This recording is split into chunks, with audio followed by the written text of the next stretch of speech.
So in the end of the day, that's why you do it. And I keep saying this to people, it's not because of money or fame or drugs or women. The obvious things that everybody sees and the private jets. Look, if you're flying one time on your private jet, it's great. You call your mom, you make pictures with my private jet. The 10th time you fly with your private jet is really cool. But then the 100th time I said, oh, I'd rather take a first class in a normal jet because at least I meet some people and it's cheaper. You know, so it's not about, life is not about private jets. Life is not about... Is there a cut-off date, you think, for age? Or I was a bit, I once said, look, if you're 50, you have to quit. But Gent still standing on the stage and go, oh, that's cool. You already said with 40, so... No, but the people on stage, I'm already getting... Maybe there is a... I mean, the Rolling Stones are still. Do you think that the house DJs, is that possible? I don't know, you know, it's a very good question. Look at Danny tonight, yeah, he's still going, right? Maybe not playing main stages anymore. Playing Sensation in New York next week. There you go. There you go. Carl Coxey for me, I mean, a hero. Yeah, absolutely. 50, standing strong, you know. Do you think there is, or it's not age? I don't think it's about age, you know. They say 50 is the new 40 and stuff like that. I think you have to do what makes you feel good, and I think for the young kids, there's maybe different DJs. For the older people, I mean, Sasha is reinventing himself right now, right? Sasha has a #1 on Beatport again, I think. So this is incredible, and I think as long as you keep developing yourself and making it interesting for yourself and the crowd, there must be one other idiot that likes your music, you know. I just released a documentary called A Year with Armin van Buuren. Many people have seen it. I'm very lucky with a very sweet wife. She's very understanding. We call each other 5-6 times a day, and I realize that I'm a lucky motherfucker. Seriously, because she's not only very smart, she's also very kind, and she was with me from before anybody ever even heard of Armin van Buuren, before I had even heard of Armin van Buuren. I'm a perfectionist. I put a lot of pressure on myself to make everything perfect, and that, you know, that's a good thing about being Dutch, I guess, because we're all very nuchter. How do you work that? What's the nuchter word for English? Sober. Sober. Is that Down to earth. Down to earth. That's the nuchter for me. About that level-headed, I think. About that, we have a lot of struggles sometimes. How do you do? You make new music. You have an evolution in your music. So what do you do with new music, which old fans were really big trance lovers, and you make a different kind of music now? Yes. But when does the audience have, you say the audience always right. But if you make something else and the audience says, hey look, I want my own music, what do you say to him then? Is he...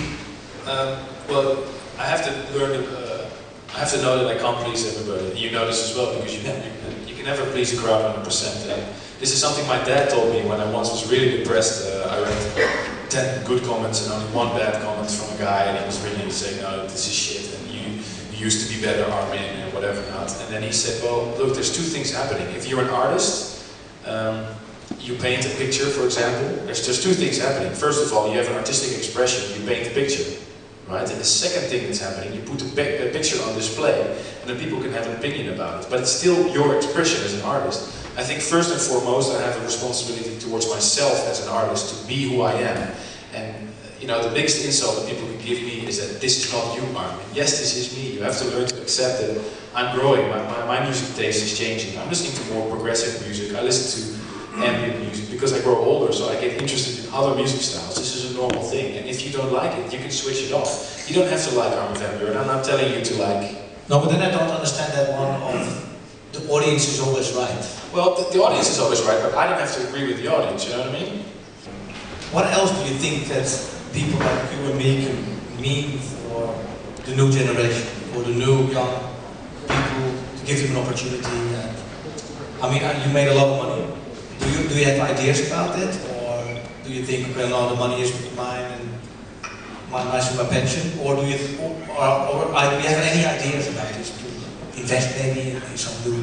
How does it work? Well, with Armada, we're investing a lot in new talent, and it's also giving a stage to a talent. I mean, I cannot make this success for another DJ. Sometimes you release a track from an artist on Armada and the track doesn't do well, and you kind of feel guilty a little bit because you wish the track would have done better. But you have to explain to the artist that they have to make their own success. Even if you have the best manager in the world or the best record label standing behind you, at the end of the day, every artist is responsible for his own success. And that is something you have to teach to the younger generation. All I can do is give them a stage, promote their music in my radio show. But at the end of the day, it's the crowd that decides if a talent is successful or not. And sometimes it's really cool to see, for example, Armin van Buuren. He started out with a few tracks, played on my radio show. And you could feel in his music, even though his first tracks were okay, but you could feel in his tracks that he was growing and growing and growing. And now, same thing with Hardwell and all those younger guys. So you can try to give them a podium. And this is something that for me is really essential, because now I have a stake of trance at festivals, and I really don't want to do a classic room. Because I don't want trance to be about classics, we have to look at the future.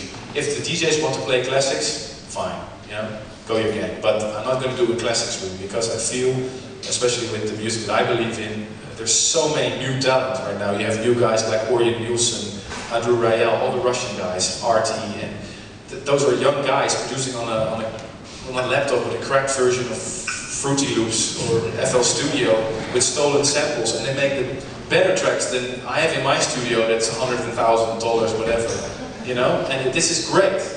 We can find the next Mozart quicker. Armin, tell me, you just said before this that you had a jet lag. Where did you come from today?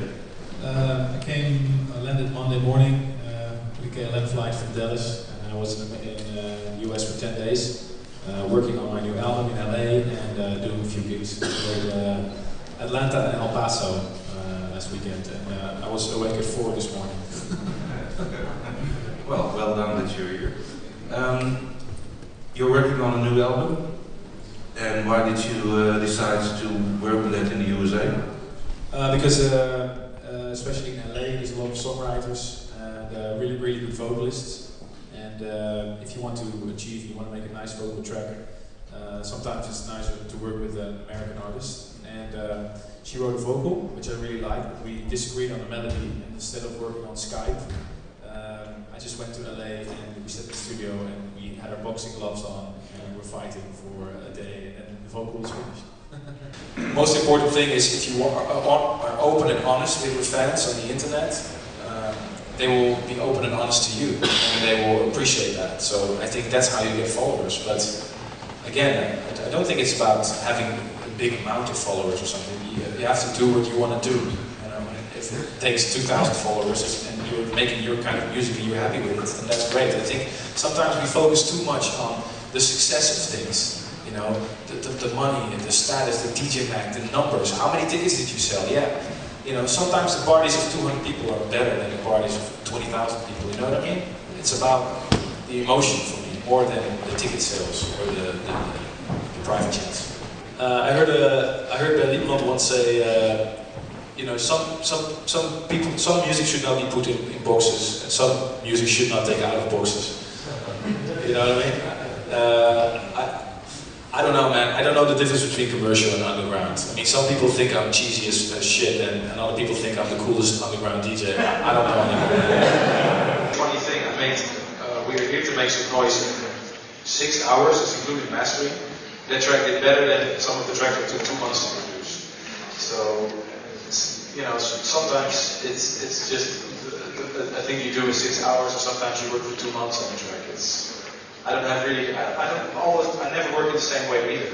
some people say like, oh, you always start with a bass line, or for me sometimes I sit in my kitchen table with a guitar and a piece of paper, that's how I start a track. Hi. Hey. Do you ever have writer's block? And how do you deal with it? And how do you deal with that? Oh yes, I had a massive writer's block after my hit Communication back in 2000. I couldn't produce a record for 3 years because I wanted to copy the success of that record, and I'm really glad I was over that at one point. For me, the key of having a writer's block, if you don't feel motivated to produce, don't produce. And if you don't feel motivated, one of the things that can help is go on Beatport or go on Audio Jelly or iTunes and go find the tracks that you like. Not your neighbor, not that are commercial, not whatever. Just go on Beatport, try to find the tracks that really inspire you. And one of the things that I really like, but this is a very nerdy story, is watching all those YouTube clips about other DJs making tracks, because usually it's like, I knew how we use that VST in Ableton, but I didn't know that, so then I go to the studio and I try to, try some new tricks. New tricks in the studio always inspire me to like for example, the thing about Yours Born, a couple of months ago in the Future Music, and he doesn't make the same music that I make, but I was watching his feature, and it hugely inspires me, because he had a different way of thinking that inspired me, so I made a track. Not a Yours Born track, but an Armin van Buuren track, inspired by what he was doing on YouTube. Thank you. The last one. Last question. Thank you. I have a question because you have become a lot of years the #1 DJ in the world. How do you evolve yourself creatively in the sense of marketing and DJing wise? Like, you don't want to repeat yourself like last year. How do you evolve yourself? Like, you're already #1, but you want to be bigger. Well, I've never tried, like I said before, I never tried to stay on #1. I was never like waking up in the morning thinking, oh yeah, I want to be #1 again this year, so how much marketing should I spend? It's not like that. I just think like, I want to be in the studio and make a track that I really like, because if I don't like it, who the hell is going to like this track, So that's where you start. You start with something that really inspires me. I started to work with a producer, Benno, just because I had a writer's block sometimes when I came after a great weekend in the studio at 9 in the morning. It was raining, it was great like it is now in the Netherlands. It's not really inspiring weather, So we started to be in the studio together, and we started, he had a really high level of producing already, he knows a lot. And we do everything 50-50, so for me that really inspired it. And I think one of the most important things is to keep watching young talent. Through the radio show, I get woken up every week because I listen to all this new music. 90% of it is shit, but these 10% of the tracks, or one track can inspire me. It can spark my whole day, my week. It can spark my year. Like this guy from Ukraine, Omnia, when he did the track with Fusion. I heard the track, I was like, my God. And it's not, maybe it's not groundbreaking new sounds or something, but the track just sparked something with me. And when I heard the track, I was immediately like, oh my God, I can't wait till it's Friday night and I can play this track. And then you don't think about money or DJ Magnum Watch, you just think like, man, did you hear this track? And I made an intro version of it to start my set with it because I love the track so much, And this is the way I think. It's about the passion for the music, not so much about how much marketing you spend or how to do your photo shoots. Everybody can buy money, you can buy a good photo shoot, Yes, but you're a perfectionist, so you always... That's 2 questions, huh? We're gonna... I think we had a lot of questions. Yeah, maybe I should keep my answer shorter. No, that was really cool. Man, I'm really thankful. I'm also proud to be back in Holland again, to be part of the Dutch community. And I'm a Dutchman, just came back from New York, and now I was on the line. I really think you're amazing what you got achieved, and proud to be the Dutch. And thank you. Thank you.